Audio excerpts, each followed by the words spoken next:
हाँ तो भैया ग्वालियर में जो मुकाबला होने वाला है, so the India versus Bangladesh after many years in Gwalior, an international match 2010 में आखिरी मुकाबला खेला गया था और अंतरराष्ट्रीय मुकाबले तब से ग्वालियर के इस बहुत बड़े मैदान में नहीं हुए हैं। मध्य प्रदेश क्रिकेट एसोसिएशन का सबसे बड़ा मैदान, जी हाँ, इंदौर में बहुत साल से एसोसिएशन काम कर रही है और इंदौर में ही सारा सेटअप है एमपीसीए का, लेकिन ग्वालियर का जो स्टेडियम है वो ऐतिहासिक है। दोहरा शतक सचिन तेंदुलकर का आया था यहाँ पर, लेकिन अगर मैं बात करूँ उसके बाद से थोड़ा सा ना ग्वालियर के स्टेडियम का रखरखाव नहीं हुआ, जिस वजह से ग्वालियर में मुकाबले नहीं होते थे। लेकिन अब मुकाबला हो रहा है एंड ट्रैक पे वापस आ रहा है ग्वालियर का स्टेडियम। तो अब मैं बात करूं पिच की, तो बल्लेबाजी के लिए बहुत अनुकूल है ये पिच। पहले हुआ करती थी, अब होगी या नहीं स्टैट्स किसी के पास नहीं है, ये सिर्फ एमपीसीए बता सकता है। लेकिन अगर मैं बात करूं यहाँ पर बल्लेबाजों की कमी नहीं है भारत में।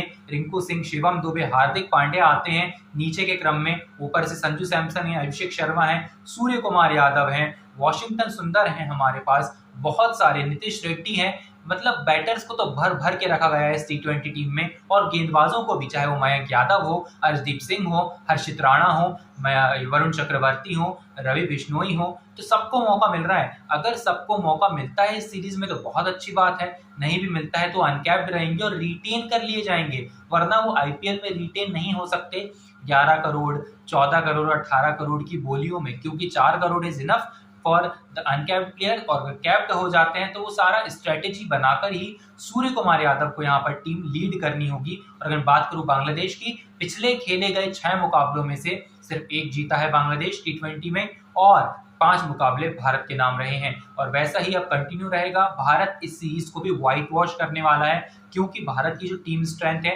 वो बहुत बढ़िया है। लिटन दास, मेहंदी हसन मिराज और महमदुल्लाह हो, चाहे वो तस्कीन अहमद हो, मुस्तफिजुर रहमान हो, चाहे वो बल्लेबाजी में शांतो हो, इनके अलावा आपको कोई भी एक ऐसा प्लेयर नहीं दिखाई देगा जो खरा उतरेगा बांग्लादेश के नज़रिए से। और हसन मिराज अगर खेलते हैं तो बहुत अच्छी बात है। लेकिन अगर मैं बात करूं यहाँ पर भारतीय टीम की, भारतीय टीम में मेरे हिसाब से बल्लेबाजी क्रम में बल्लेबाजी करने आएंगे अभिषेक शर्मा और संजू सैमसन। तीसरे नंबर पर होंगे सूर्य कुमार यादव, रिंकू सिंह चौथे नंबर पर, 5वें नंबर पर शिवम दुबे, 6ठे नंबर पर होंगे हार्दिक पांड्या। उसके बाद अगर मैं बात करूं बल्लेबाजी की, तो उसके बाद आप अर्शदीप सिंह, मयंक यादव को खिलाइए या फिर हर्षित राणा को खिलाइए। और अगर गेंदबाजी की बात करें तो रवि बिश्नोई भी वहां पर आ सकते हैं। यू कैन पिक वॉशिंगटन सुंदर नीचे हार्दिक पांड्या के।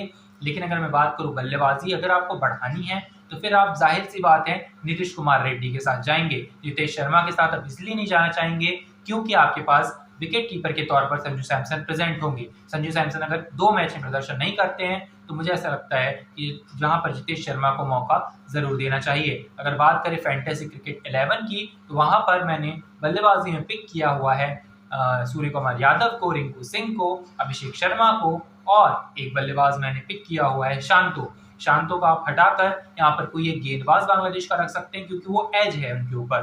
अब मैं विकेट कीपिंग सेक्शन की बात करूं, यहाँ पर आपको मिल जाएगा संजू सैमसन, लिटन दास का कॉम्बिनेशन जो मैंने खिलाया हुआ है। लिटन दास पे आप भरोसा कर सकते हैं। अब मैं बात करूं अगर नीचे आते हैं हम ऑलराउंडर सेक्शन में, तो हार्दिक पांड्या आते हैं, वॉशिंगटन सुंदर खेलते हैं तो वो, या फिर मेहंदी हसन मिराज। गेंदबाजी क्रम में रवि बिश्नोई को जरूर रखना है, अर्शदीप सिंह को जरूर रखना है, मयंक यादव अगर खेलते हैं तो ठीक है, नहीं तो मुस्तफिजुर रहमान ठीक है।